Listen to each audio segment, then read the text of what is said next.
जय श्री कृष्णा। आप सभी को श्राद्ध पक्ष पितृपक्ष 2025 की ढेरों शुभकामनाएं। प्रिय दर्शकों, आज के इस वीडियो में हम बात करेंगे आने वाले श्राद्ध पक्ष के विषय में। श्राद्ध पक्ष से संबंधित जितने भी सवाल आपके मन में हैं उन सभी के उत्तर आपको इस वीडियो के माध्यम से प्राप्त हो जाएंगे। हम पुराण के आधार पर आपको बताएंगे, शास्त्र के आधार पर आपको बताएंगे कि श्राद्ध कर्म जो है वो किस तिथि पर करना चाहिए, किस तिथि पर करना चाहिए, किस विधि से करना चाहिए। वो एक पाठ जो आपके पितरों की तृप्ति के लिए अति आवश्यक है। थोड़ा सा समय आपका लगेगा उस पाठ को करने में, लेकिन आपके पितरों की तृप्ति के लिए बड़ा कल्याणकारी है। उसके बिना कह सकते हैं कि पितृ तृप्त नहीं होते, और अगर उसको किया आपने तो आपके पितृ निश्चित ही तृप्त हो जाते हैं, ऐसा माना जाता है। तो वह पाठ कैसे करना है, कब करना है, कौन सा पाठ करना है, वो बताएंगे। क्या श्राद्ध कर्म स्त्रियां कर सकती हैं, इस विषय में शास्त्र क्या कहते हैं, इसका भी उत्तर आपको प्रमाण के सहित प्रदान करेंगे। साथ ही अगर कोई गया जी में श्राद्ध कर्म करके आ गया है तो क्या उसे आगे श्राद्ध नहीं करने चाहिए या श्राद्ध करने चाहिए, शास्त्र क्या कहते हैं, इसके विषय में भी आपको बताएंगे। लोगों के मन में आशंका है जी कि हमारे तो माता पिता बैठे हुए हैं, अभी वो कर लेते हैं श्राद्ध कर्म, हमें तो करने की आवश्यकता नहीं है। तो क्या बच्चों को श्राद्ध कर्म करना चाहिए, नहीं करना चाहिए, इसके विषय में क्या कहते हैं शास्त्र। श्राद्ध करना क्यों आवश्यक है, कब कब करना चाहिए, और वो कौन सी तिथियां हैं जिन पर विशेष रूप से श्राद्ध नहीं करना चाहिए। और मृत्यु के अनुसार भी श्राद्ध निर्धारित होता है। आप जानते हैं कि किसी की मृत्यु किस प्रकार से हुई है उसके अनुसार भी आपकी तिथि निर्धारित होती है। ऐसा नहीं है कि अगर किसी की मृत्यु अमुक तिथि पर हुई है तो उसका श्राद्ध उसी दिन होगा। निर्भर करता है कि उसकी मृत्यु हुई किस प्रकार से है, किस अवस्था में है, उसके अनुसार भी तिथियों का निर्णय होता है। तो इस प्रकार से संपूर्ण जानकारी श्राद्ध पक्ष के संबंध में आपको इस वीडियो के माध्यम से प्रदान की जाएगी। जानकारी संपूर्ण शास्त्रीय होगी, इधर उधर की बातें नहीं होंगी। आपसे निवेदन है कि वीडियो यदि थोड़ा सा भी अच्छा लगे तो कृपया एक बार लाइक अवश्य कर दीजिएगा। अपने पितरों की तृप्ति के लिए, उनकी मुक्ति के लिए कमेंट बॉक्स में अवश्य लिखिएगा जय पितृदेव, जय श्री कृष्ण। भगवान कृष्ण के आशीर्वाद से गोलोक में निश्चित ही उनको मुक्ति प्राप्त होगी। आप देख रहे हैं देवभूमि ज्योतिष संस्थान का प्रतिष्ठित यूट्यूब चैनल देवभूमि धार्मिक। हम यहाँ पर सभी व्रत और त्योहारों की सही शास्त्रीय जानकारी प्रदान करते हैं।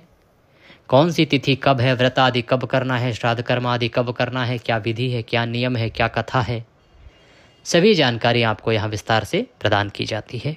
यदि आप सभी व्रत और त्योहारों की सही शास्त्रीय जानकारी पाते रहना चाहते हैं तो कृपया चैनल को अभी सब्सक्राइब कीजिए और बेल आइकन को प्रेस कीजिए। जब आप सब्सक्राइब का बटन दबाएंगे तो वहाँ पर घंटी का निशान बना हुआ आएगा, उसको अवश्य दबाइएगा, तभी आपको हमारे सारे वीडियो प्राप्त होंगे, अन्यथा आपसे जानकारी छूट जाएगी। तो कृपया चैनल को सब्सक्राइब कीजिए और बेल आइकन को प्रेस कीजिए। आइए प्रिय भक्तों, जानकारी आरंभ करते हैं। बात करते हैं श्राद्ध पक्ष पितृपक्ष 2025 की। पितृपक्ष की जो शुरुआत है वो होती है भाद्रपद पूर्णिमा से। भादों की जो पूर्णिमा तिथि आती है, यहाँ से पितृपक्ष शुरू माना जाता है और ये आश्विन अमावस्या तक चलता है। भादों के बाद आश्विन मास आता है। आश्विन मास की जो अमावस्या तिथि आती है तब तक ये पितृपक्ष चलता है। इस दौरान लगभग 15 से 16 दिन होते हैं। कभी अगर किसी तिथि का क्षय हो जाता है, कोई तिथि घट बढ़ जाती है तो 15 दिन रह जाते हैं, अन्यथा 16 दिन होते हैं पूर्णिमा और अमावस्या को मिला के। अंतिम जो दिन होता है उसे सर्वपितृ अमावस्या कहते हैं। सर्वपितृ अमावस्या पर सभी भूले बिसरे पितरों के निमित्त श्राद्ध कर्म किया जाता है। तो श्राद्ध कर्म करना कब चाहिए और किस तिथि पर किसका श्राद्ध कर्म करना चाहिए, इसके विषय में एक बार हम आपको सार रूप से समझाते हैं। प्रिय दर्शकों, वायु पुराण के अनुसार ये जो पूर्णिमा का दिन होता है ना, भादों की पूर्णिमा, उस दिन किसी साधारण मनुष्य का श्राद्ध कर्म नहीं किया जाता है और ना ही करना चाहिए। श्राद्ध पक्ष की शुरुआत होती है आश्विन मास की प्रतिपदा से, भादों की पूर्णिमा के अगले दिन से। इस वर्ष की अगर बात करें तो ये शुरू होगा 8 सितंबर से। 8 सितंबर से शुरू होगा और 8 सितंबर से शुरू होकर 21 सितंबर तक ये चलेगा। 15 दिन पूरा श्राद्ध पक्ष रहेगा ये, और सर्वपितृ अमावस्या पर पूर्ण होगा। अब कहते हैं जी पंडित जी, लेकिन श्राद्ध कर्म तो पूर्णिमा पर भी किया जाता है। अब लोग क्या गलती करते हैं कि अगर किसी की पूर्णिमा पर मृत्यु हुई है तो उसका श्राद्ध कर्म पूर्णिमा पर कर देते हैं, जबकि ऐसा नहीं है।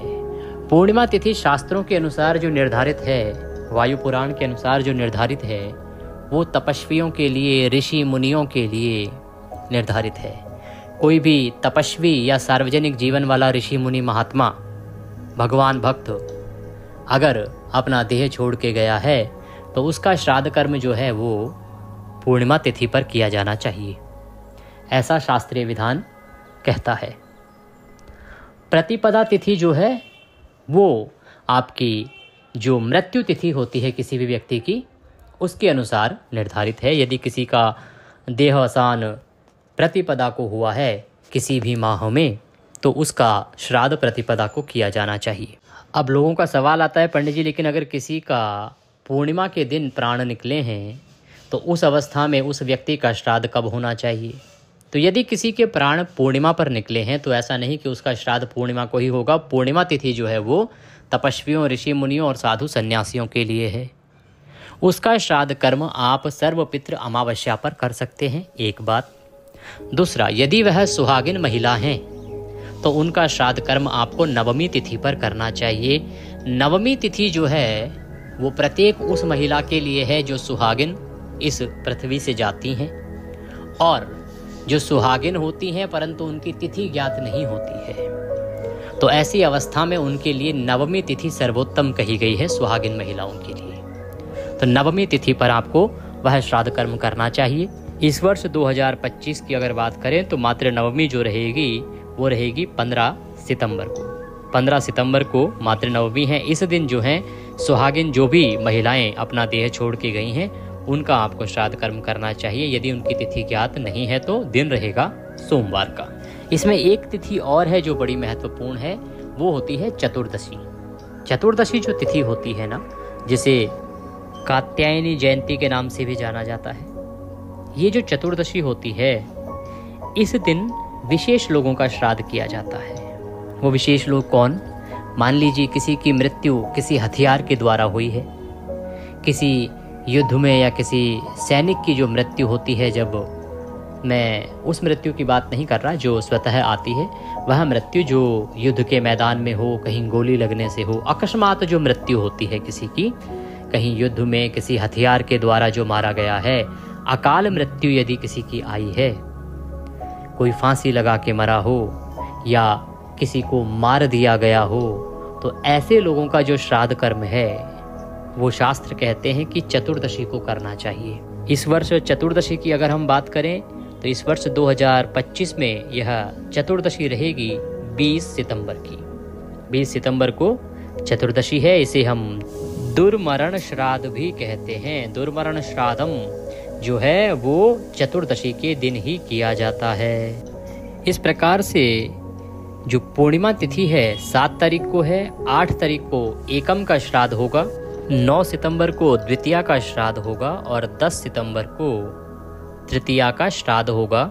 इस दिन चतुर्थी भी आ जाएगी शाम को 3:37 के बाद, और 11 को चतुर्थी एवं पंचमी दोनों का श्राद्ध आप कर सकते हैं। चतुर्थी का श्राद्ध करना चाहिए 12:45 तक, उसके बाद पंचमी लग जाएगी, फिर आप पंचमी का श्राद्ध कर सकते हैं। 12 को आप षष्ठी का श्राद्ध करेंगे, परंतु सुबह सुबह करना चाहिए क्योंकि 9:58 से फिर सप्तमी तिथि आरंभ हो जाएगी, और 13 को एक प्रकार से सप्तमी तिथि का क्षय हो गया है। 14 तारीख को फिर आप अष्टमी का श्राद्ध करेंगे, और 15 को मैंने आपको बताया नवमी का, 16 को आप दशमी का श्राद्ध करेंगे, 17 को आप एकादशी का श्राद्ध करेंगे, इस दिन इंदिरा एकादशी रहेगी, और 18 को आप द्वादशी का श्राद्ध करेंगे जिसे सन्यासी द्वादशी कहा जाता है। 19 को आप प्रदोष व्रत भी करेंगे और 19 को आप त्रयोदशी का श्राद्ध करेंगे। 20 को आप चतुर्दशी और 21 को सर्वपितृ अमावस्या का श्राद्ध कर्म किया जाएगा। जो भी पितृ, जो भी ऐसे आपके पूर्वज रहे हों जिनका देह कब छूटा आपको पता नहीं, जिनके प्राण कब निकले आपको तिथि का ज्ञात नहीं, तो आप उन सभी पितरों का श्राद्ध कर्म सर्वपितृ अमावस्या पर कर सकते हैं। इसीलिए इसे सर्वपितृ अमावस्या कहा जाता है, क्योंकि सभी पितरों का श्राद्ध इस दिन किया जा सकता है। अब बात आती है कि श्राद्ध कर्म हमें करना क्यों चाहिए, और अगर श्राद्ध कर्म ना कर पाएं तो क्या होगा। प्रिय दर्शकों, श्राद्ध कर्म जो है वो एक शास्त्रीय परंपरा है। ये एक विधान इसलिए बनाया गया है क्योंकि जो हमारे पूर्वज हैं, हमारे पूर्वज जो यहाँ से इस सृष्टि को छोड़ के चले गए हैं, न जाने उनकी आत्मा कहाँ होगी, क्योंकि मनुष्य की आत्मा को उसके कर्मों के अनुसार फल मिलता है।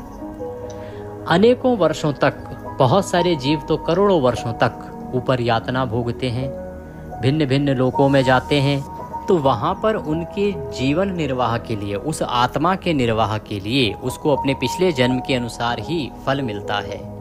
अब जब उनके जो पूर्वज हैं उनके निमित्त कोई शुभ कर्म करते हैं, दान आदि करते हैं, श्राद्ध कर्म आदि करते हैं, तो इससे उनको तृप्ति होती है, इससे उन्हें वहाँ शुभ फल प्राप्त होता है।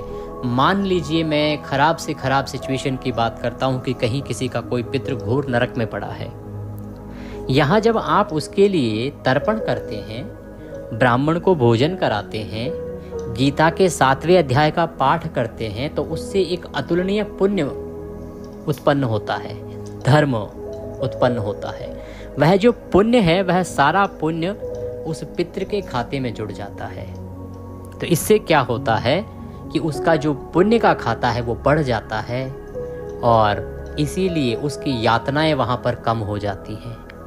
अगर आप बहुत उत्तम पुण्य करके आप अपने पितरों को तृप्त कर रहे हैं तो उनकी वहाँ से मुक्ति हो जाती है। कहीं इसको आप इस प्रकार से समझिए, जैसे आज के समय की जेल देखिए, आजकल लोग पैरोल पे आते हैं, बहुत सारे लोग पैसे देके, कि आजकल नियम बना है कि इतने पैसे देके आप इतने समय के लिए बेल ले सकते हैं।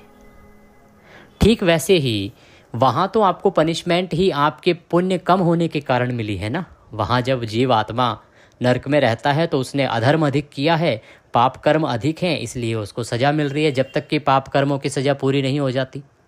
परंतु जब आप उसके निमित्त यहाँ कुछ शुभ कर्म करेंगे, पुण्य कर्म करेंगे, तो इससे उसके पाप कर्म जो हैं कम हो जाएंगे, पुण्य कर्म बढ़ जाएंगे, इससे उसको उस नरक से जल्दी छुट्टी मिल जाएगी, उस नरक की यातना में कमी आ जाएगी। ऐसे ये कार्य करता है। इसीलिए हमें पितरों का तर्पण करना चाहिए, पितरों को तृप्त करना चाहिए। इससे पितृ प्रसन्न होते हैं, क्योंकि वो जहाँ भी होते हैं वहाँ यह पुण्य उनके काम आता है। यदि वो गौलोक में भी हैं, स्वर्गलोक में भी हैं, तो वहाँ भी जब आप उनके लिए पुण्य करते हैं ना, तो वो अधिक समय तक रह पाते हैं, और वहाँ जिसके अधिक पुण्य होते हैं उसको अधिक सुविधाएं प्राप्त होती हैं, उसका जीवन अधिक उत्तम गति से प्राप्त हो, आगे बढ़ता है। इसीलिए पितरों के निमित्त श्राद्ध कर्म हमें अवश्य करना चाहिए। दूसरा, अगर नहीं करेंगे तो आप देखेंगे कि बहुत सारे लोग सदा जीवन संकट में ही घिरे रहते हैं। कैसा संकट? अनेकों प्रयत्न करने के बाद भी उनके आर्थिक हालात नहीं सुधरते, अनेकों प्रयत्न करने के बाद, बहुत काबिल होने के बाद नौकरी नहीं मिलती है तो छूट जाती है, आर्थिक रूप से बुरे दिन उनको देखने पड़ते हैं। ये कारण होता है पितृदोष का। पितृदोष यदि किसी को है, किसी के पितृ यदि प्रसन्न नहीं है, नाराज हैं, तो ये अवस्था आपकी उत्पन्न हो जाएगी। बहुत सारे लोगों के घर में बड़ा अच्छा खुशी का माहौल था, अचानक से कलह होना शुरू हो जाती है। कलह अर्थात परिवारों में टूट होनी शुरू हो जाती है, परिवारों में लड़ाई झगड़े शुरू हो जाते हैं। परिवार ना हो तो दंपत्ति के बीच में, पति पत्नी के बीच में ही विवाद शुरू हो जाते हैं, झगड़े शुरू हो जाते हैं, घरेलू कलेश शुरू हो जाते हैं। यह सूचक है पितृदोष का या पितरों की नाराजगी का। पितृदोष हो और पितरों की नाराजगी हो तो मनुष्य के जीवन में संतान उत्पत्ति तक रुक जाती है। प्रिय दर्शकों, संतान भी नहीं होती, संतान होनी बंद हो जाती है। तब मनुष्य जाके दिखवाता है पंडित जी से, पंडित जी मैं तो बड़ा परेशान हूँ, कुंडली देखिए। कुंडली देखते हैं पंडित जी, पता लगता है ओहो आपको तो पितृदोष है, आपको पितृ कर्म करने चाहिए। तो प्रिय दर्शकों, ये जो महीना होता है श्राद्ध पक्ष का, ये इसी के लिए बना है कि आप अपने पितरों को मनाइए, पितरों को तृप्त कीजिए। भगवान नारायण स्वयं कहते हैं कि पहले पितृ पूजा, तदोपरांत देव पूजा, और यदि आपके पितृ प्रसन्न हैं तो देव प्रसन्न ही प्रसन्न है। भगवान कहते हैं कि पहले पितरों को मनाइए, उनकी कुशल क्षेम पूछिए, उनको कुशल रखिए, प्रसन्न रखिए, तृप्त रखिए, आपका जीवन अपने आप तृप्त हो जाएगा। मैं शास्त्रीय बात कर रहा हूँ, ऐसा नहीं कि कुछ मनगढ़ंत बोल रहा हूँ। इसीलिए आपको पितरों के निमित्त श्राद्ध कर्म करना चाहिए। अब बहुत सारे लोग कहते हैं पंडित जी, पर ऐसे बहुत लोग देखे हैं हमने जो ना तो श्राद्ध करते हैं ना कुछ और कर्म करते हैं, लेकिन पैसा तो बहुत है उनके पास, बहुत ऐश है उनकी। तो हो सकता है पिछले कुछ जन्मों के उनके कर्म ऐसे रहे होंगे जिनके कारण उनकी अभी ऐश चल रही है, जिनके कारण उनके अच्छे दिन अभी चल रहे हैं। पिछले कर्म उनके कुछ अच्छे रहे होंगे। जब उन कर्मों का फल पूरा हो जाएगा तो इन कर्मों का फल शुरू होगा जो अभी वो कर रहे हैं कि पितृ तृप्त नहीं कर रहे हैं, या पितरों का श्राद्ध कर्म नहीं कर रहे हैं, या पितरों को नहीं मना रहे हैं। इनका फल जब मिलना शुरू होगा तब उनके हाल देखिएगा। तो आप ये सोच के केवल कि अमुक तो कुछ नहीं करता फिर भी सब कुछ है, ये ना सोच लीजिएगा कि ये चीज़ें काम नहीं करती हैं। ये चक्र इसी प्रकार से चलता है प्रिय दर्शकों, ऐसा शास्त्र कहते हैं। अनेकों पुराणों में इसका वर्णन मिलता है, गरुड़ पुराण से लेकर वायु पुराण तक इसका विस्तृत रूप से वर्णन है। अब बात आती है कि हमें श्राद्ध कर्म करना कब है और हमें करना क्या चाहिए। आपको अपने पितरों के निमित्त जिस भी किसी दिन उनका श्राद्ध हो, उस तिथि पर हो सके तो ब्राह्मण को भोजन कराइए, ब्राह्मण को भोजन कराइए और उन्हें दान दक्षिणा आदि से तृप्त कीजिए। ध्यान दीजिएगा कि इसमें जो ब्राह्मण का चुनाव करेंगे वो सही कीजिएगा। किसी भी प्रकार के अपंग ब्राह्मण को नहीं आप इसके लिए बुला सकते हैं। आप उनकी सहायता अलग से कर दीजिए, भोजन करा दीजिए, अलग से दान दक्षिणा कुछ भी दे दीजिए, पर जो आप अपने पितृ के निमित्त श्राद्ध के लिए जो ब्राह्मण को निमंत्रित कर रहे हैं वह योग्य ब्राह्मण होना चाहिए, सदकर्मी ब्राह्मण होना चाहिए, जिसके कर्म अच्छे हों, जो किसी प्रकार की बुरी आदतों में ना हो, नशा पता आदि ना करता हो, सदकर्म करता हो, वेद पाठी ब्राह्मण हो, वेदों को पढ़ता हो, भगवान की भक्ति करता हो। ऐसे ब्राह्मण को ही आपको अपने श्राद्ध के निमित्त बुलाना चाहिए और उसे प्रेम से भोजन कराना चाहिए। प्रेम से भोजन करा के दान दक्षिणा आदि देके उसको तृप्त करना चाहिए। जब आप उनको बुलाएंगे तो उनसे तर्पण करवाइएगा। एक तो ब्राह्मण भोजन हो गया, दूसरा होता है तर्पण, जल तर्पण। जल तर्पण स्वयं कर सकते हैं या ब्राह्मण को अगर बुलाया है तो ब्राह्मण से करवा सकते हैं। अब बात आती है कि एक महत्वपूर्ण, जो सबसे महत्वपूर्ण उपाय मैं आपको बताने जा रहा हूँ, इसको ध्यान से सुनिएगा। हमारे पुराने दर्शक जो हैं वो जानते होंगे इसके विषय में, क्योंकि मैं समय समय पर बताता आया हूँ। ये बड़ा ही कल्याणकारी है। श्राद्ध पक्ष में तो इसको आपको 100% करना ही करना है। ध्यान दीजिएगा कि आप एक लोटा लीजिएगा पीतल का, उसमें पहले थोड़ा सा गंगा जल भरिएगा, फिर उसमें शुद्ध जल भर लीजिएगा, काले तिल डाल लीजिएगा, सफ़ेद फूल हो तो वह डाल लीजिएगा, अगर लाल सफ़ेद चंदन भी मिल जाए थोड़ा सा तो वो भी डाल लीजिएगा। कुशा की बड़ी महिमा है, कुशा डाल लीजिएगा, तुलसी का एक पत्ता डाल लीजिएगा। ये सारी सामग्री उस लोटे में डाल के और आसन लगा के दक्षिण दिशा की ओर मुख करके बैठ जाइएगा। दक्षिण दिशा की ओर मुख करके बैठ जाइएगा और गीता के 7वें अध्याय का श्रवण कीजिएगा। हम गीता का 7वां अध्याय आपके लिए अपलोड करेंगे। हम सभी महत्वपूर्ण तिथियों पर अपलोड करते हैं और आपको बताते भी हैं। और वो गीता का 7वां अध्याय सुनिएगा। अगर आप स्वयं पढ़ सकते हैं तो स्वयं पढ़िएगा, स्वयं ना पढ़ पाएँ तो सुन लीजिएगा। केवल गीता का वह 7वां अध्याय सुनिएगा।